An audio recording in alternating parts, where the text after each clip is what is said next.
This week, David Parrish, Professor Emeritus of Crop and Soil Environmental Sciences, talks about why he wrote The Gyroscope of Life, Understanding Balances and Imbalances in Nature. I call the book my love song to biology. There are just so many, in my mind, neat things, charming things about biology that I would like for non-biologists to be aware of. Welcome to Writers' Voices with Monica and Caroline. I'm your host, Monica Hadley, and my mother, Caroline Kilborn, is not with us today, but she will be back with us next week because she is doing fine. Even though she is 85 years old, she's still kicking it just like a young lady. So, Good for her. Yeah. Now, we have with us today David Parrish.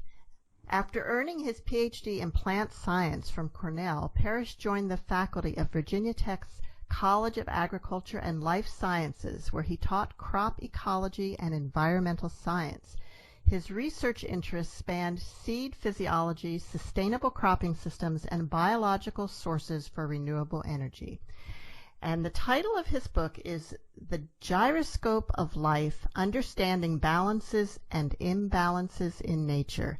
Welcome to Writers' Voices, David. Thank you very much, Monica. Thank you for inviting me. Thank you for what you do in bringing together writers and readers. Well, you are welcome. It is our pleasure to do that.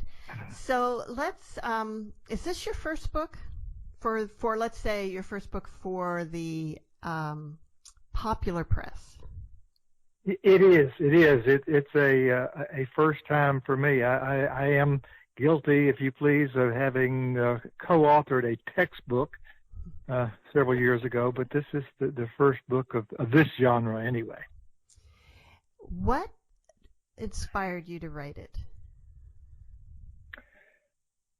I call the book my love song to biology. It just grows out of my love of the field. It also could be called a biology charm bracelet. There's just so many, in my mind, neat things, charming things about biology that I would like for non-biologists to be aware of. So that was really my motivation, is to try to turn people on, if you please, to biology. Well, I would say you've been successful with that because thank you. You know, just a little description of what this book is. It's part memoir and part a really down-to-earth, personal, anecdotal explanation of some major scientific principles. Does that sound about right? Yes, please. Thank you. That really, I'm delighted to hear you say that, because that's exactly my hope, that people would take away that the knowledge or the feeling that they had gained some knowledge in a really interesting area. I hope I've made it accessible that way. You absolutely have, and I'll say that because I didn't study a lot of science in school. I was more on the math side and English and literature, and I had some, I don't know why, science just never really grabbed me. And I was good at it, and as a very small child, I was very interested in science. But as I got older, I really found it boring, I guess. So the principles that you're talking about here are things, they aren't like new to me exactly, but I hadn't thought about them in a long time. And I have a couple of friends who love reading nonfiction science books and so forth, and I just think, oh, that is so dry. Well, somehow you've made it not dry. You've made it Oh, thank you for fun. saying that. You've made it fun. Well, that was my goal, to make it interesting, hopefully informative, but above all, interesting and entertaining. And then any gems that you take away that make your life better or our lives better, you know, that's icing on the cake. So how is the book structured? What's the scope of this book?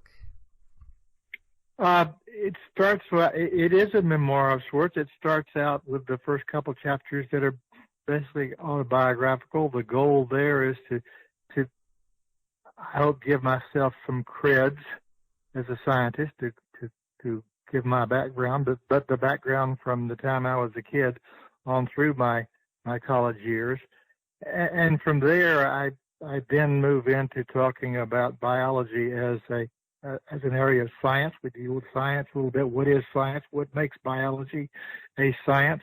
Whatever some of its philosophical underpinnings. But then the last several chapters, the last 6 chapters, it's only a 10-chapter book, but the last 6 chapters deal specifically with some of those charming things, some of those fascinating things to me about life, about the field of biology. So it goes from being a rather personal sort of memoirish thing into being something that is my love song to biology. And in there you also kind of tackle a pretty controversial area, the science. Which one is that, would you say, Science Monica? versus religion. Oh, I do get into that, yes. You do, yes. Tell us a little bit about where you fall on that. Okay, I do talk about that from beginning in chapter 1. That is, I talk about my own personal experience. I've sort of lived the science versus religion conflict in my own life. I was raised a fundamentalist Protestant, and for my first several years was an affirmed creationist. It was just impossible for me to imagine that the world could be anything other than a 6-day creation by a supernatural being. I was a pretty good student of the Bible back in those days, but I began to struggle then with the biblical accounts about creation, because if you read Genesis, the first couple of chapters of Genesis very closely, you realize that there are really 2 very different accounts there, and I was trying to reconcile those, and that either caused or allowed me to approach creation in a different way, and let's just say eventually I evolved from being a fundamental creationist to being someone who thinks that there probably are other better explanations, at least for me more satisfactory explanations for the universe and for the solar system and for life. I try to, in my own mind, resolve this, though, because there still is this fundamental, if you please, no pun intended, conflict I have, or many of us experience anyway, about religion versus science. I have resolved it by trying to make the point that science is looking at the universe from a fact basis, whereas religion, theology, other sorts of mysticism are wanting to explain the universe from a metaphysical, from a supernatural standpoint. They each have wonderful stories they can tell about how the universe came to be, but they have a hard time when they get together to try to persuade one another, because each side, that is science versus religion, is coming at their problem from a completely different angle. Science people are coming at it from a fact-based, physically based set of information, whereas the folks from religion and theology are coming at it from a metaphysical standpoint. And so I say there's really not any conflict between the two, because they are really coming at the universe from 2 completely different angles. So is it possible to be both a scientist and a creationist? I think so. There are many excellent scientists who are Christians, who are Buddhist, who are Muslim, who, as far as I know, are very devout in their religion, as well as being very knowledgeable in their science. So I think that some people have been able to hold those two different aspects of themselves, the physical, the metaphysical side, in some kind of dynamic balance so that they coexist. For me, they're more like matter and antimatter. They just, in my mind, they don't fit together. I understand. I appreciate where people who are looking at the universe as a supernatural creation. I know where they're coming from, and I can appreciate their view. I haven't found that balance to have that view in my mind at this point. You're listening to Writers' Voices with Monica and Caroline, and our guest today is David Parrish, author of The Gyroscope of Life. Let's talk about that title and what it means to you. Okay. When I was growing up a few years ago, a gyroscope, the only thing I knew a gyroscope as was a toy. It was a fascinating kind of top-like toy. Do you know what a gyroscope is, Monica? I do, although I may have outsmarted. Okay, I don't know that I've actually ever played with one, but I do know what it is. Okay. Okay, good. You've seen them. You set the wheel spinning, and this thing sort of miraculously maintains its balance. It's not miraculous at all, of course. It's just pure physics of angular momentum and so forth. But there is something sort of mystical or very amazing about the ability of gyroscopes to have the balance that they do. You can set that central wheel spinning, the rotor spinning, and then you can balance the gyroscope on a string, or just set it on any surface, and it will stay amazingly balanced as long as that wheel is balanced. That metaphor of life as a gyroscope occurred to me after I was well into this writing project. It was one night while I was trying to come up with ways to explain the nature of living matter. Think about how a cell is put together, or at least why a cell, that basic unit of living matter, why a cell is alive. A cell can do what it does because it is put together in a very precise way. Complex chemicals put together in a very precise order. And those things that the cell does that we call life, that make it alive, are things that happen because of the specific nature of those chemicals and the way they're put together. I know this may be sounding very esoteric. It's not. I was just trying to make the case that life is a function of putting things together in a very precise way, whoever or however they got put together. And life can proceed because those things are together in a balanced, specific way. Well, as I was trying to come up with some way of explaining that or making that point, suddenly out of nowhere, I don't know where it came from, suddenly I thought, a gyroscope, that would provide an excellent metaphor for what's going on in life. Life happens because there is a, symbolically speaking, metaphorically speaking, there is a balance of materials and activities such that life becomes self-sustaining, self-supporting.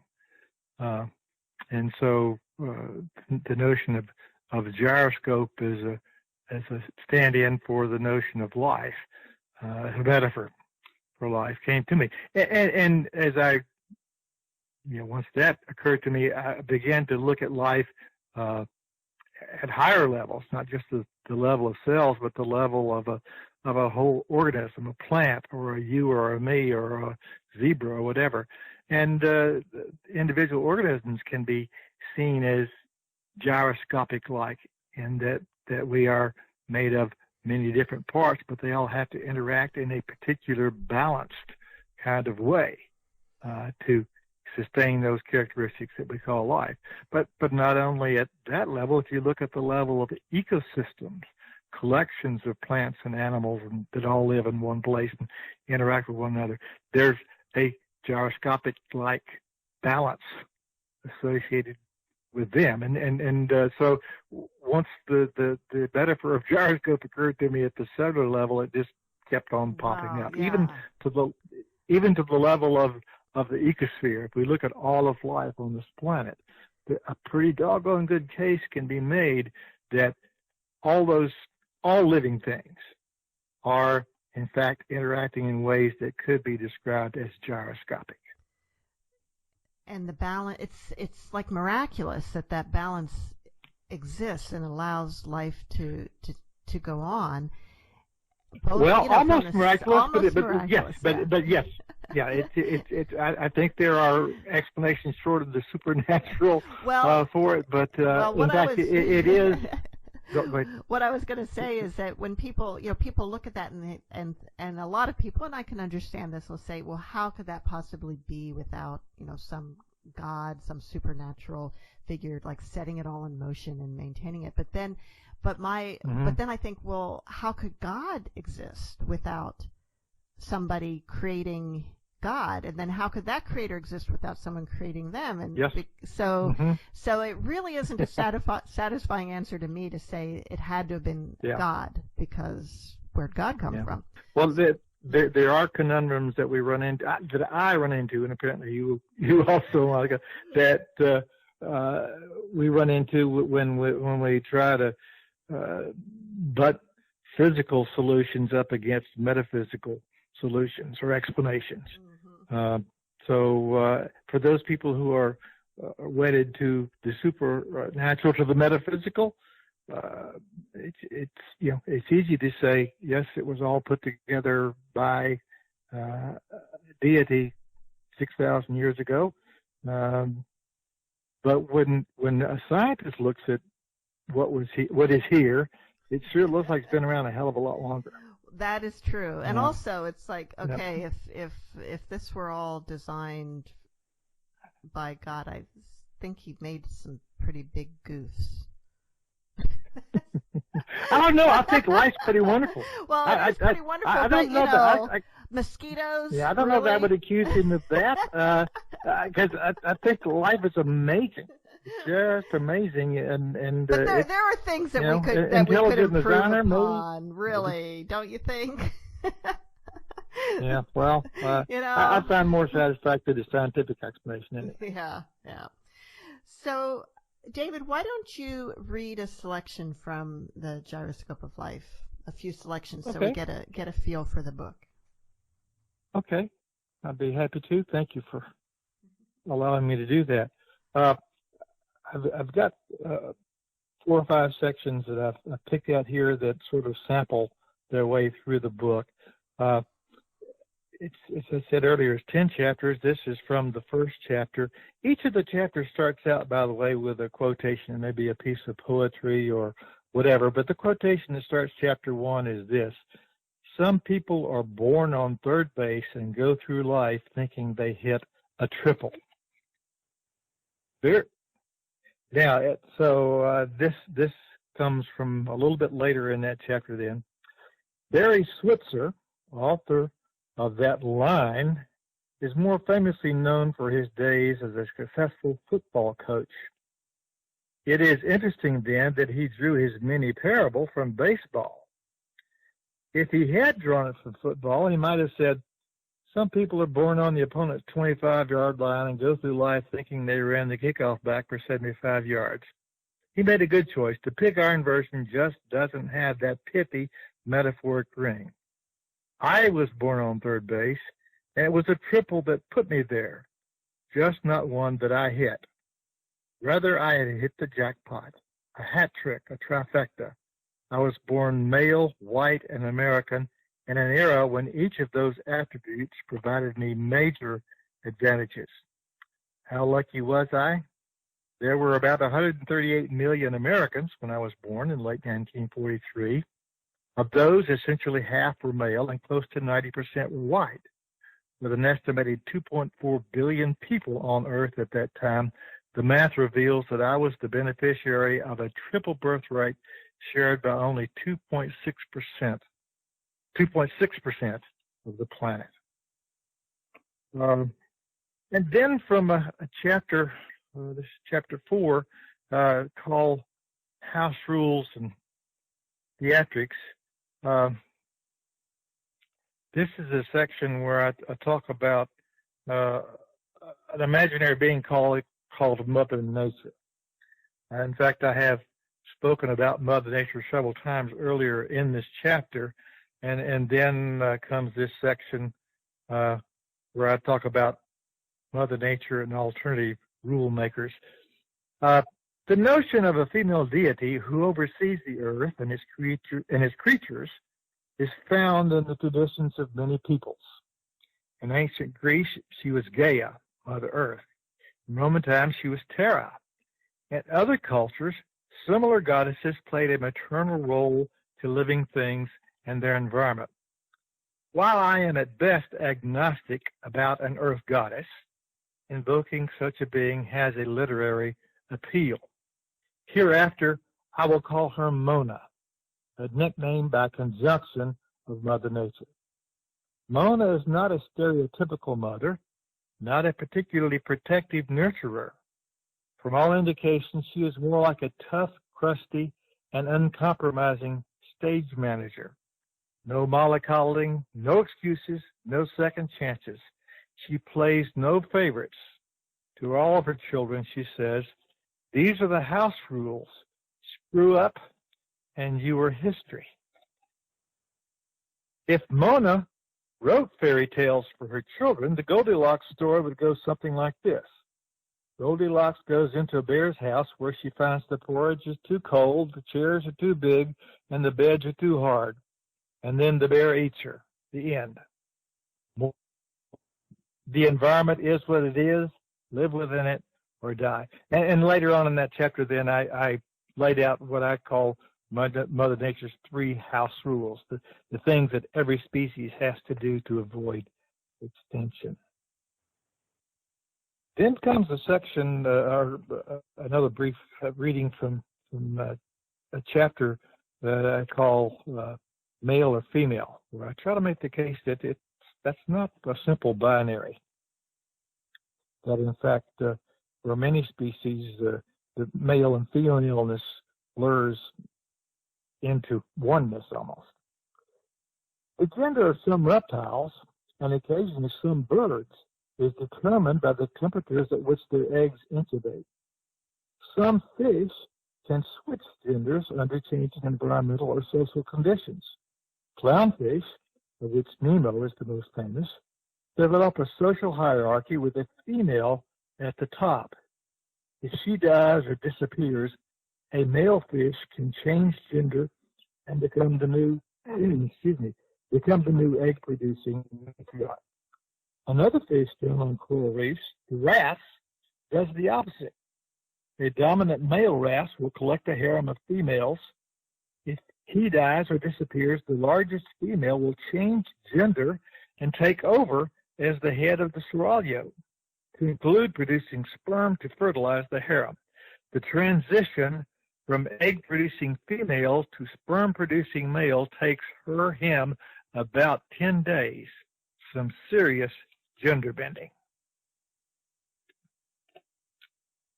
And then from the final chapter, this one is entitled Ecology, Ecosystems, and Agro-Ecosystems, comes this section. Chapter 5 laid out the 3 house rules Mona imposes on her children, 3 requirements for remaining an actor on life's stage. What can we say about our own species and how we are faring on that stage? We're clearly doing well with regards to house rule number 3. We're making oodles of babies and thereby passing along our DNA. That same piece of evidence establishes that we're collectively handling house rule number 2 nicely. We're keeping species entropy low. But what about house rule number 1, fitting our environment, the ecological imperative? That's not so easy to assess. The ecology of modern humans is unlike that of other species. We have a distinctly different relationship with our environment. And then one more piece from this back section. This is after I have talked about the technological pathway that human beings have gone down. We have moved from the stage of being just hunter-gatherers out there eating berries and nuts and so forth, to developing tools that we can chip out of rocks, to developing fire and other technological advances. Agriculture was a great advance as far as our technology is concerned. But I conclude that section with this couple of paragraphs. Then, just 250 years ago, with still less than 1 billion of us on the globe, the Industrial Revolution essentially turned the road of technology into a superhighway. With rapid technological advances in food production, manufacture, medicine, transportation, communication, etc., the number of travelers on the superhighway increased in just a quarter millennium by more than 7-fold. Our technology can support today's 7.7 billion humans. We are living proof, as it were. One doesn't have to drill down too deeply in the numbers to see that many of us are living on the edge, with close to 1 billion going to bed hungry every night. And if you look at the first sentence again, you'll see that I say technology can support 7.7 billion. I did not say sustain. There are very serious concerns about the sustainability, the foreverness of many of the technologies we employ, agricultural technologies included. So there's sort of a sampling from the book that gets into some of the things that it gets into. And that was David Parrish reading from his book, The Gyroscope of Life, Understanding Balances and Imbalances in Nature. I want to ask you about some of the kind of themes and principles throughout the book. One is a word that I had not heard before, autobiologic. Do I have that right? There's a reason. Yes, that's how I pronounce it. And there's a reason, of course, that you may not have seen that before, because as far as I know, that word, as I use it anyway, is original with me. It's a word that I coined for use in this book. It's, in fact, a word that I inserted into the book kind of late in the process. What I realized as I was going back and reading some earlier versions was that, yeah, I've got a lot of good science in here. What I consider to be good science, just a presentation of the facts from physics and biology and chemistry and so forth.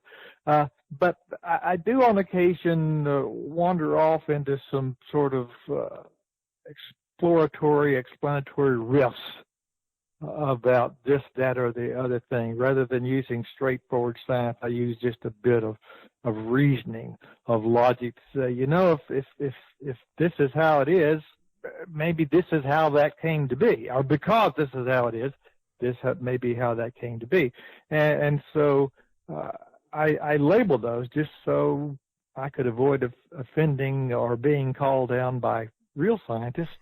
I call those things autobiologic. It's auto, self, bio, about life, logic, reasoning. These are ways of looking at life, thinking about life, reasoning about life, that don't talk about science, biology, physics, chemistry, such, but that use a different way of trying to understand how these things may have come to be, or why they would logically occur once life starts. So, yeah, autobiologic is something that I use fairly regularly throughout the book. I don't feel like I'm the first biologist to ever use it. I think Charles Darwin did a great job of using autobiologic. He just didn't bother to use that term to describe it.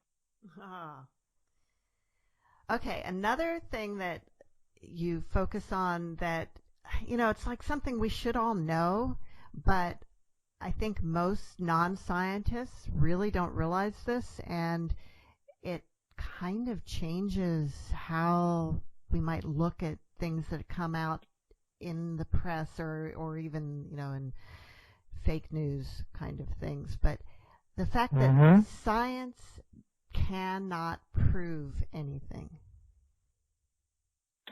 Yeah, I do spend some time in one of the earlier chapters where I'm trying to provide some historical, philosophical underpinnings to science.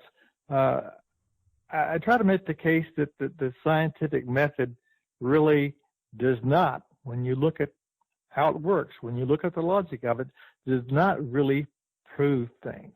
What scientists do when they're doing their science anyway, is to look at some phenomenon out there in the universe, whether it be something that's going on inside of a leaf or something that's going on out there that it seems to be going out there in a black hole.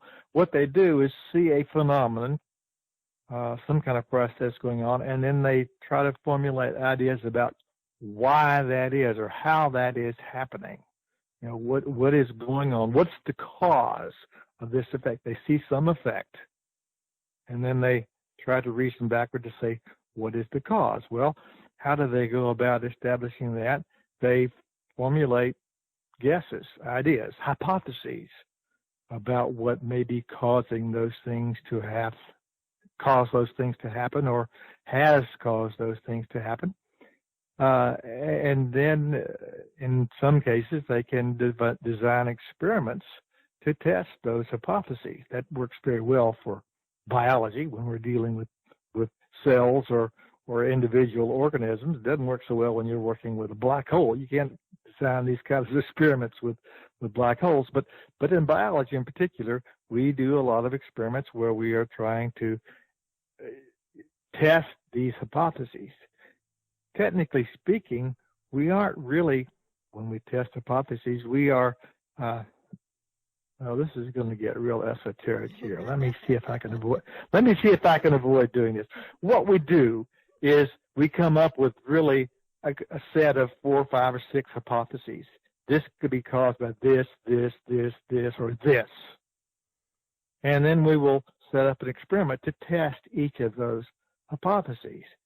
We can go in and by our experimentation disprove several of those hypotheses. We may come down to only one of those 5 then that we can't disprove. Does that mean automatically that is the answer? That is the explanation? No. What it says is that's the best explanation of the 5 that we came up with. But there may well be a 6th explanation that is the right answer. Right. And we haven't done the right set of experiments to disprove that one that is wrong, and we haven't been smart enough to come up with the one that is right. So when you boil it all down, science really is in the business of disproving bad hypotheses. It is not able to prove that it has come up with the right hypothesis. And this is explanation X. Yeah, this is actually a very important difference, a very important distinction. And part of it is because what that means is that science is always looking for a better answer to Yes, ma'am, absolutely. To things that maybe the non-scientists feel are settled questions. Mm-hmm. Are there any questions that are totally settled where it's like, no, that's a law, that's not a theory, we're done with that one? I think that we scientists probably fall into that trap of thinking, that's such a damn good explanation for this that it's hard to imagine there could be anything else, and therefore we begin to talk about these things as rules or laws. If we have the humility that we should have, we as scientists, if we have the humility we should have, we should say, well, this certainly is the best explanation anybody's ever come up with. But the best explanation, or the really correct explanation, may still be out there. And what that means is that science is always improving. It's always changing, and what may seem really settled in this like 100 years ago, obviously there's a lot of things that scientists believed to be true 100 years ago that have been found not to be true. We've come a long way. We've come a long way. Well, look at it. It's almost exactly 100 years ago that we had the so-called Spanish flu epidemic caused by a virus. We didn't even know what viruses were then. They were suspected of existing, but nobody had ever seen one. Nobody had any idea what they looked like or were made of. Now we're in the middle of the COVID-19 thing. We are dealing with viruses with much more knowledge now, but clearly there's a hell of a lot we still don't know. And there's so much that we can't explain about COVID-19 right now. So yeah, we've come a long way, but we've still got a long way to go. And that was one of the things I was going to mention, that there are people who say, well, in February scientists were saying there was no point in wearing a mask, it didn't help, and now they're saying it is, so which is it? And science is stupid, basically, is what they're saying. But I've read another thing, which is absolutely where I'm on. It's like, that's how science is supposed to work. There was a theory back then that wearing a mask didn't help. It has been disproven. There is evidence supporting wearing a mask. So learn from it.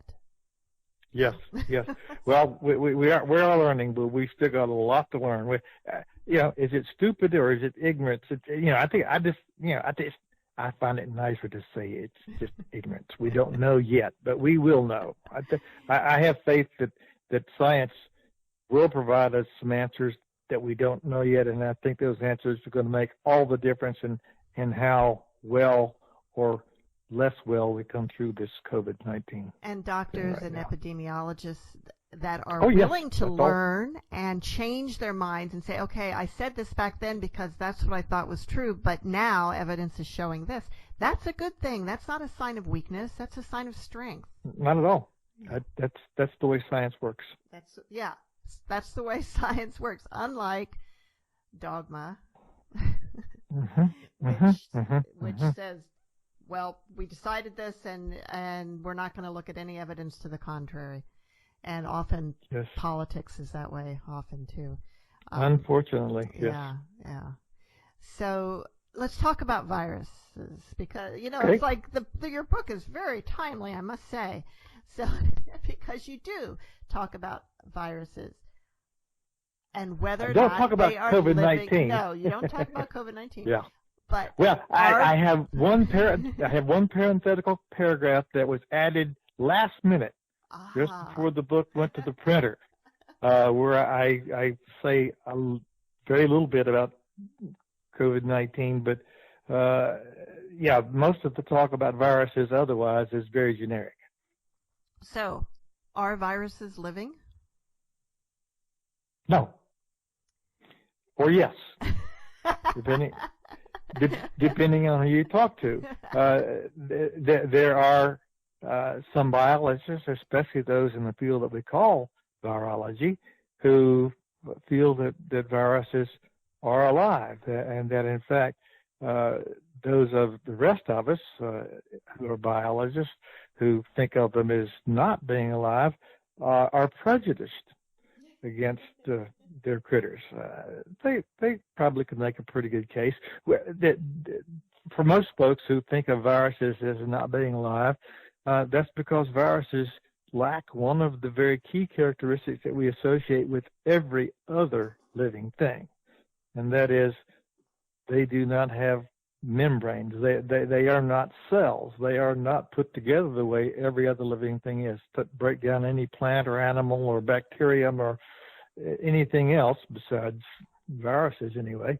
They are put together in units that we call cells, or they are just a single cell.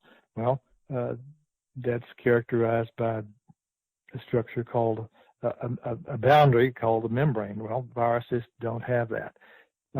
Viruses have some other things that would make them, at best, very simple life forms, but just lacking a membrane and doing some of the things associated with having membranes makes many biologists say that viruses aren't alive. That's not to say they can't do major damage, and that they can't act like they're alive. They do some of the same things that living things do, but most biologists sort of put them outside the envelope of life. And then there were these other things I'd never heard of that also can make people Prions. really, really sick. Yes. Yes, there are these things called prions. Now, viruses are pretty simple living forms, if indeed they are living, but there are these things called prions that are nobody thinks are alive. They are just a single molecule, a single simple molecule made up of amino acids. They're a protein, but they're just a single molecule protein, and yet these things, I can't call them an organism because they're not alive, but these things can cause diseases, can reproduce and spread these diseases to other things. It causes fatal diseases. People have heard of mad cow disease. Mm-hmm. That is a prion-caused disease.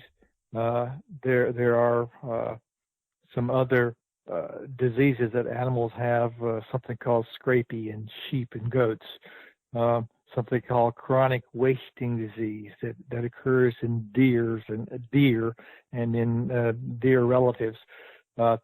These are all caused by prions, by these simple molecules of protein that all attack cells in the brain and cause the brain to basically disintegrate.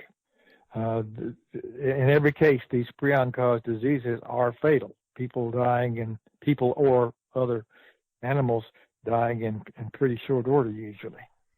And that shouldn't seem that surprising because there are other things, poisons and so forth that are not, we don't consider living, that can kill people or kill creatures. Yeah. But what makes these unusual is that they reproduce in a sense. They do. The prions.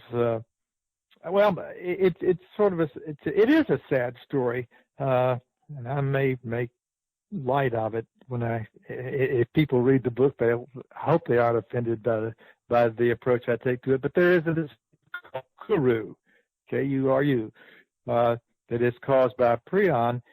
It's a disease that is now extinct, thank goodness, but that for many years affected the people on an island in Papua New Guinea. An indigenous tribe called the Four People. Back in the early 20th century, the first case of Kuru was diagnosed, and then it started to spread within the Kuru people. And they weren't a big tribe. It was maybe 20,000 or so people. By the middle of the 20th century, 200 or more a year, 1% of the population was dying of Kuru. It's a horrible death, by the way. Before anybody knew what was causing it, some epidemiologists came in and figured out fairly quickly, as I understand it, how it was spread. It's a weird story, a sad story, but it has some elements of humor to it too. As it turned out, the Four People practiced ritual funerary cannibalism. It was part of their custom to cook and eat their relatives when they died. This was their way of honoring their forebears, their ancestors, and also a way of freeing their spirits to go on to wherever their spirits went on to. But anyway, as it turned out, Kuru was spread by this protein that survived being barbecued. And in fact, the people that the most infectious part of these corpses now, the people who died of Kuru, was in their brains, and unfortunately, it was the duty of, or maybe the privilege, I don't know, of women and children to eat the brains of the deceased. and that was the most infective part of the person.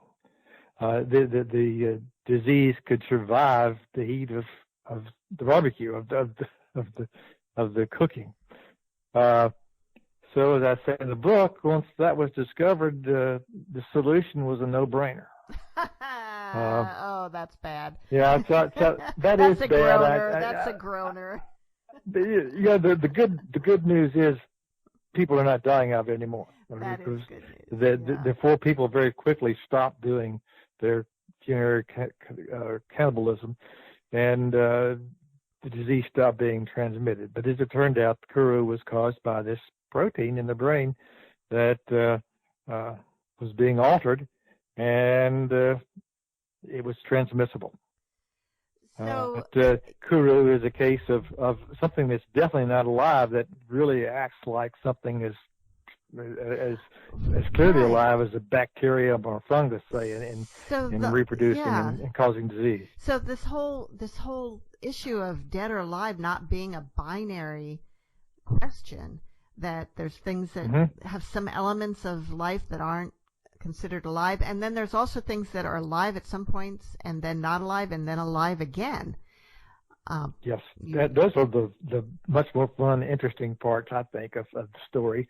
The seeds, I spend a lot of time in that chapter. The chapter is called Dead or Alive, but I spend a lot of time in that chapter talking about seeds, and there's a pretty phenomenal record of how long seeds can last as viable seeds.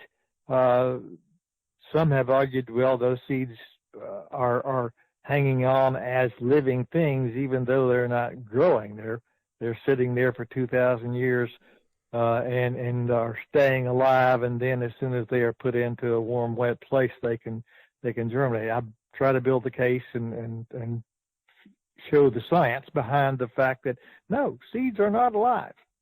They're not dead, but they're not alive either. They have the capacity, though, to suspend life. To stop that gyroscope from spinning. So David, as long as that. Go ahead. I want to ask you, as a gardener, for a long time, I often didn't use an entire seed packet, and then I would think, well, I have to go buy new seeds next year because even though I have these left, they're not going to germinate as well, and so I should go buy new ones. Is that wrong? No, that's not wrong. But let me tell you, if you will save those seeds in the right way, protect them, they could still be just about as good next year as they are right now.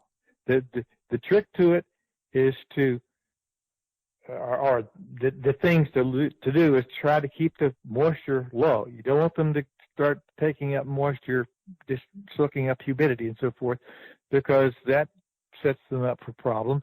You don't want them to get hot. You want to put them in the fridge, and you want to actually does better if you can keep them oxygen free. If you can put those seeds into an airtight bag, squeeze all the air out of it, and then put that in your freezer. Oh, wow. That's going to keep them cold, dry, and reduced oxygen, reduced air. That's going to mean those seeds can continue to be viable. Viable doesn't mean alive. Viable means what? What do you think? Capable of living. Yeah. Via refers to life. Yeah. Via able. Yeah. Able to live. Those seeds will be kept viable. Not alive, but kept viable. If you keep them cold, dry, and keep oxygen away from them. And they could be, if you put them quickly into, once you've planted your seeds for this year, if you'll put the remainder of the seeds into a plastic Ziploc bag and in your freezer and so forth, they should still be good next year. Awesome. Well, it's probably too late for the ones that I've been holding on to for 10 years, but. Yeah. Well, yeah. Some seeds are actually better at it than others.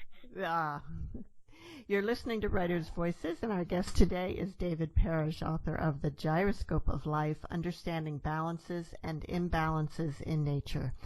And of course, David, you tackle, and you alluded to this earlier in your reading, but you tackle another thing that we often have thought of as being binary, but that really isn't, and that's the male versus female, or male or female. Why is it, do you think, that some cultures make that gender divide so taboo to even admit that it isn't a clear-cut line, while others are much more? Is there a biological reason for cultures to have rejected the idea that the gender divide is not absolute?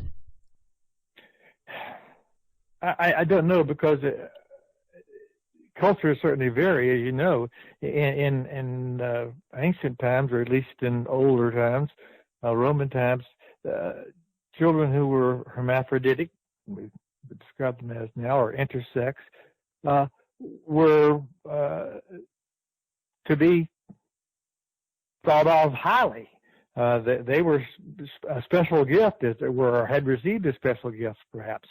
But especially in cultures now, in some cultures now anyway, it's just unthinkable that a person could be either other than absolute male or absolute female. In the chapter on male and female, I try to make the case that's not Mother Nature's way of looking at things. That's not Mona's way of seeing gender.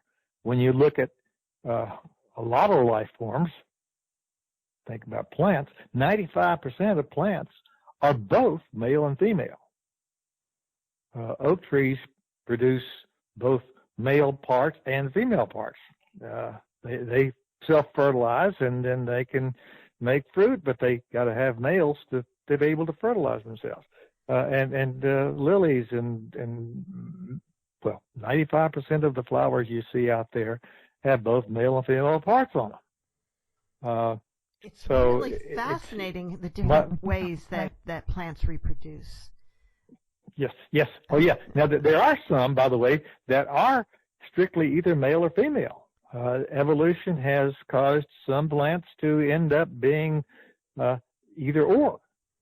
And there's some interesting stories there I talk about in chapter 6 or chapter 7. But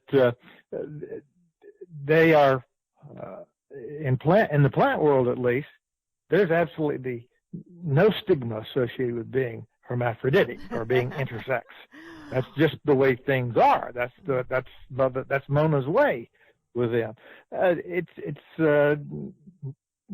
also the case in some parts of the animal world with insects and so forth. So, I have some fun with earthworms and with slugs, because they are animals that are always hermaphroditic. They are both male and female. It's not that they've gotten their parts mixed up. They have a complete set of both male and female parts.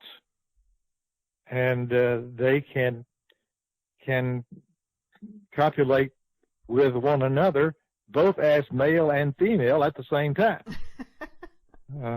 It just sounds kind of outlandish to us, but that's completely the norm. Completely the norm. Wow. For earthworms and slugs.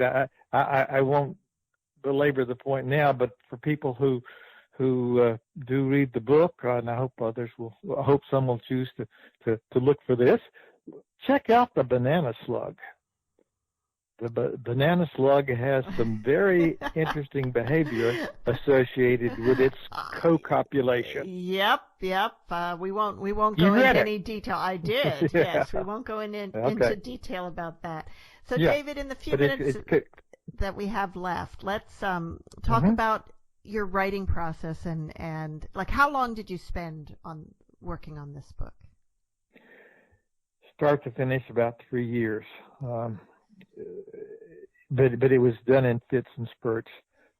After the first 6 months, I had 10 chapters. I had the length that I thought would that most readers hopefully could tolerate. But I just set that aside for a while and came back to it and realized, well, that's not where I really want to be with this. The first book, the first version of the book was all botanical. I'm a botanist by training, and so I was relying just on my botany background and training. But I realized that there's too much that's interesting about biology that we can't get into, or wouldn't be able to get into if we restrict ourselves to plants. So I went back to work again. That means I had to get rid of a lot of stuff that was in the first version, but I did, I think, hopefully expand it profitably into the animal world. And then I actually tried to bounce that off some publishers, but didn't get anywhere. So while it was out there bouncing around and bouncing back to me ultimately, I didn't fool with it for a while. And then when I picked it up again, that's when, during that next round of revisions, that's when suddenly the gyroscope came to me, using it as a metaphor. So I didn't even have the right title to the book until that round of revisions. And autobiologic came even later than that. And autobiologic ended up getting woven into the book in several places. So it was as I said, fits and starts from the time that the first words went down onto the computer screen until there were words on a piece of paper somewhere and bound up in a book, was about 3 years. And I understand from your acknowledgments that your niece kind of urged you to write a book, and then she became your agent. She did. Yeah, this is a dear niece who now lives in Ireland. She married a Dutchman, and married an Irishman, and lives in Dublin. But whenever we would get together, she'd say, "Write a book," and I would protest that I just, I didn't know. I was a science writer. I published lots of papers in scientific journals, but I have never written for a general audience, and I wasn't sure I had anything I could say to them. But Sharon kept saying, write a book, write a book. Back for Christmas of 2016, my son gave me the book by Hope Yarn called Lab Girl, if you've ever read that. Hope Yarn is a biologist and a soil scientist, interesting combination. And in Lab Girl, she writes about her growing up and growing into science, and then about her experiences as soil scientist and biologist. And about halfway through reading that book, I thought, maybe I can do something like that. So it was a combination of Sharon's persistence and encouragement that I could do something like this, and then seeing the example, the very wonderful example. I'm not saying I'm up to her standards, but anyway, seeing the wonderful example of what Hope Yarn had done. How did you find your publisher? The book's self-published. There's no way around that. Was not successful through Sharon in finding anybody who wanted to buy the rights to the book. So I worked with a local publisher with whom I'm very well pleased. He did a great job of setting the book up and so forth to get it published, and then worked with a publicist to try to get the book out there in front of the public and in the front of folks just like you. That's right. We talk with the folks at Books Forward, and yes. So that was part of the effort too. This is a great time to mention that Books Forward, in honor of their 20th anniversary, is sponsoring a giveaway for one free full-service customized author publicity and book marketing campaign valued at $20,000. You can find out more about that and enter to win at booksforward.com/win. It'd be great to have one of our listeners win that prize. Yeah, they're good people to work with. I have enjoyed thoroughly my interactions with the folks at Books Forward. Well, thank you so much for being with us today, and we're out of time, David. And I want to just... Well, I'm sorry to go, but I understand. I just wanted to close with a quote from your book, from the top of Chapter 2, from Margaret Mead.